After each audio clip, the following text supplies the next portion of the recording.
চলতি বছর পবিত্র হজের খুতবা দিলেন সৌদি আরবের মক্কার পবিত্র মসজিদুল হারামের ইমাম ও খতিব শায়েখ ডক্টর মাহের আল মুয়াইকিলি। আরাফার ময়দানে মসজিদে নামিরা থেকে হজের খুতবা দেবেন তিনি। মসজিদুল হারামের পেজ ইনসাইড দ্য হারামাইন থেকে এ তথ্য জানানো হয়েছে।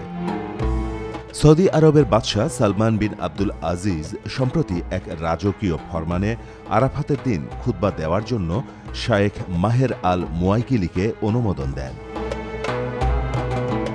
পবিত্র কুরআনের অসাধারণ তিলাওয়াতের জন্য বিশ্বব্যাপী জনপ্রিয় পবিত্র কাবার ইমাম শায়েখ মাহের বিন হামাদ বিন মুয়াক্কল আল মুয়াইকিলি ১৯৬৯ সালের ৭ জানুয়ারি পবিত্র মদিনায় জন্মগ্রহণ করেন তিনি। হিফজ শেষ করার পর মদিনার টিচার্স কলেজে ভর্তি হন। সেখান থেকে গণিতের শিক্ষক হিসেবে ব্যাচেলর ডিগ্রি অর্জন করেন।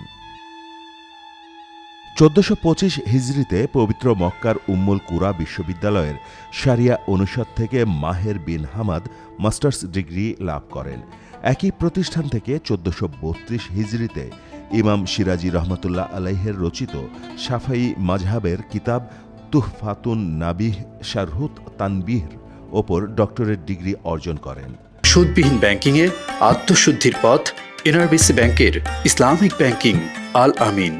মাহের বিন হামাদের কর্মজীবন শুরু হয় উম্মুল কুরার জুডিশিয়াল স্টাডিজ বিভাগের সহকারী অধ্যাপক হিসেবে। ১৪২৮ হিজরির রমজানে মসজিদুল হারামের তারাবিহ ও তাহাজ্জুদের ইমাম মনোনীত হন। এরপর ওই বছরই আনুষ্ঠানিকভাবে মসজিদুল হারামের স্থায়ী ইমাম ও খতিবের দায়িত্ব গ্রহণ করেন।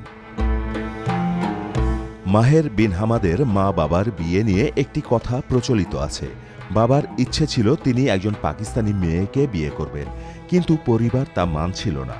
পরে মাহেরের দাদা ভাবলেন ছেলেকে বাড়ি ছাড়া করলে হয়তো মাথা থেকে ওই চিন্তা নেমে যাবে। তবে মাহেরের বাবা হামাদ আল মুয়াইকিলি বাড়ি ছাড়লেন ঠিকই, কিন্তু ওই মেয়ের কথা ভোলেননি। সোজা চলে যান জেদ্দায়। সেখানে ওই মেয়েকে বিয়ে করেন।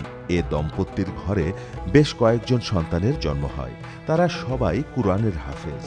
তাদেরই একজন মাহের আল মুয়াইকিলি। মসজিদুল হারামের ইমাম ডক্টর মাহের আল মুয়াইকিলির 2 ছেলে ও 2 মেয়ে। তারাও সবাই হাফেজে কুরআন। মাহমুদ হোসেন, মোহনা ডিজিটাল।